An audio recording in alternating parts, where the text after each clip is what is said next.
I was out last night with watching Damage Inc.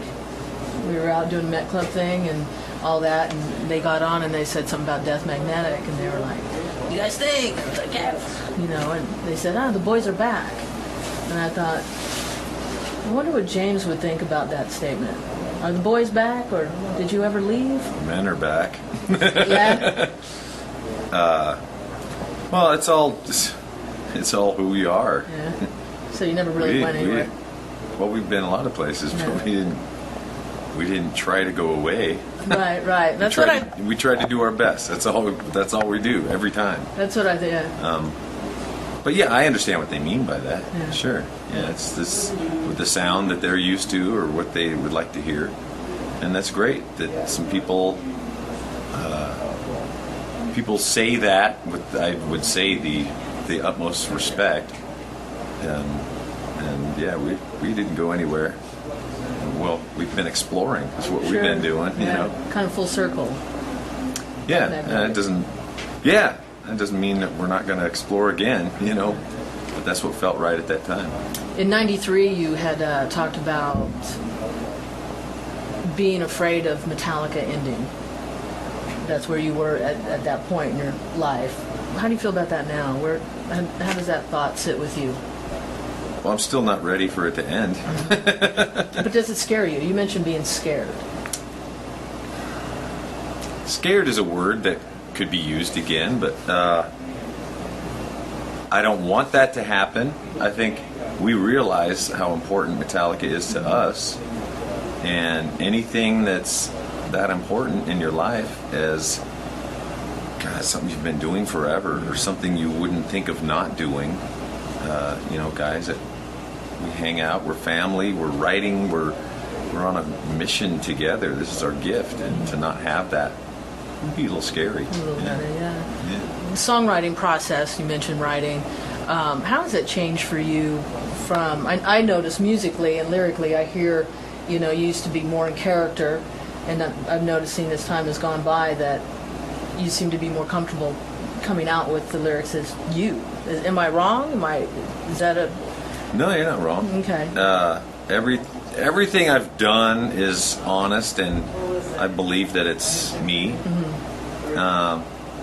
And it's always after the fact. You can always look back and be hypercritical of everything. Mm-hmm. And we're pretty good at that. We're perfectionists, mm-hmm. And we try to do our best all the time. But as far as the lyrics go and writing, we're up for whatever feels right and sounds best at that moment. And with every album, it's been that way. Saint Anger, I'll listen back to it and go, "Wow, there's some pretty cool stuff on there." But what were you thinking about that snare sound, or what are you thinking about the overall vibe of this song? Or it's like, you know what? You can't think about it too much. It is what it is. But especially lyrically, I have to be honest where I am, and I'm not doing it. I'm putting pen to paper and I'm starting to go somewhere or writing where I think I want to go, and I end up somewhere else. It just happens. You gotta let it happen. Is it changed for you? You've been sober for a little while now, for a few years, correct? Do you notice a difference in your style, or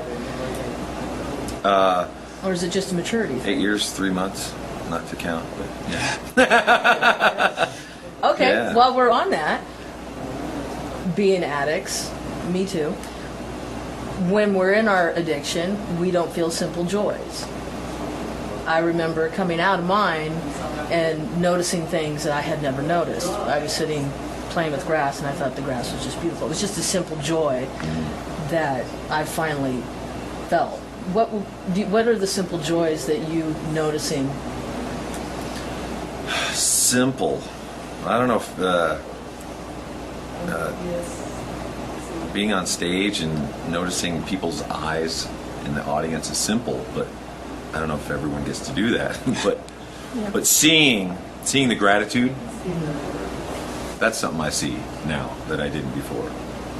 The only way I could get some kind of a reaction was a certain way, Right. being angry or flipping off or something, I could get a reaction and feel okay. I'm vindicated somehow. But this way, I now I go up and I just do what feels right and the next right thing, and everyone else out there is giving back what I need. It is. The power of attraction is one of those things I never knew existed. So whatever I'm putting out is coming back, which is a great thing. Went and saw you guys a year ago, and I've seen many times and never walked out going, great show. And he can attest with me. Last year, walked out of the Fresno show, and I was like, holy shit, they were good. And you were just on point. And I noticed one thing. You didn't drop one F-bomb on stage. Not one. And I thought... Into a mic. Into the mic, yes. Okay, fair enough. But I thought, wow, is it because your children are watching? Or what, you know what I mean? Is it... It is my children, and also, I don't know, there's a part of it, that sounds silly, but I kind of, for myself, I need to tell myself, hey, if I wouldn't let my kids do this, why am I doing it? Something like that, like, you're eating that? I wouldn't let my kids eat that. Why am I doing that? Right. So kind of taking care of me that way. And I think, I don't know, the foul language has its place. Mm-hmm. Sometimes it just comes out, and my kids know all the words because I've said them, and sure. They give me a hard time for it. But I don't think it doesn't have to be part of the everyday vocabulary, especially up there. The F word's a pretty powerful word, sure. And it works. But it doesn't need to be every other word.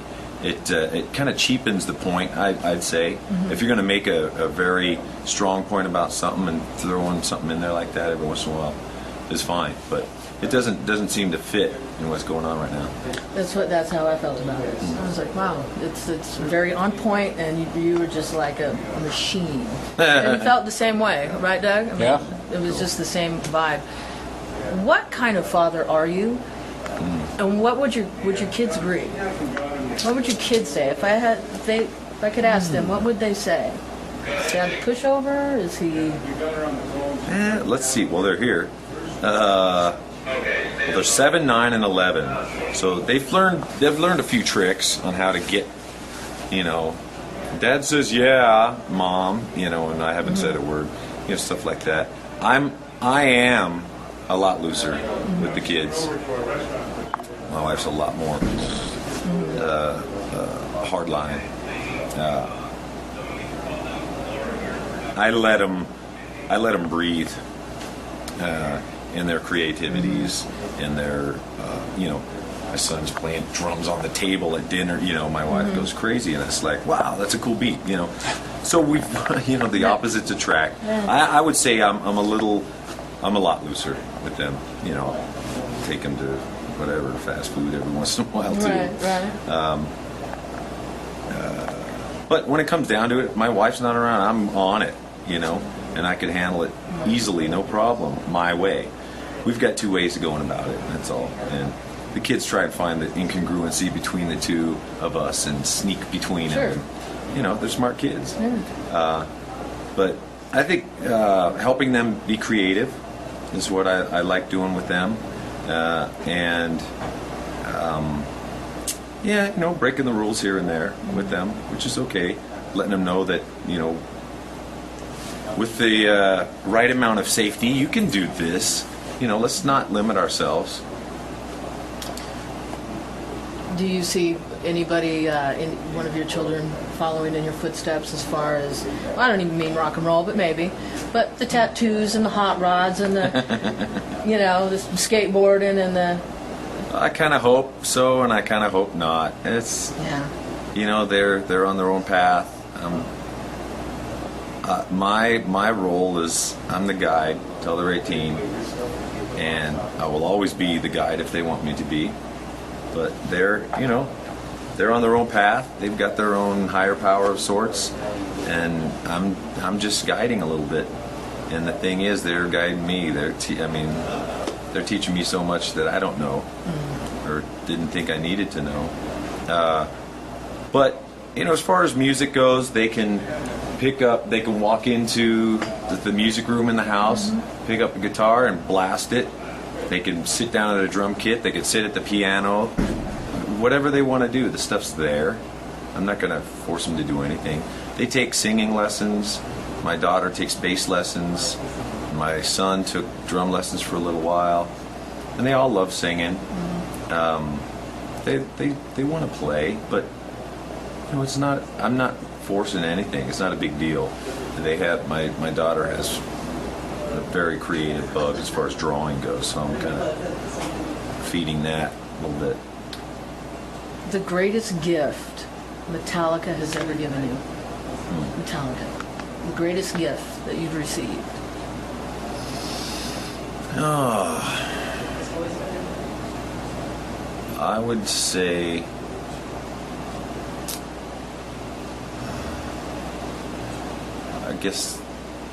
I would say the freedom to express my gift. I wouldn't know. I don't know how else I would have expressed what's in me. I would have found a way for sure, but to be able to do it through music and reach a lot of people, Metallica's connected me to the world. Awesome.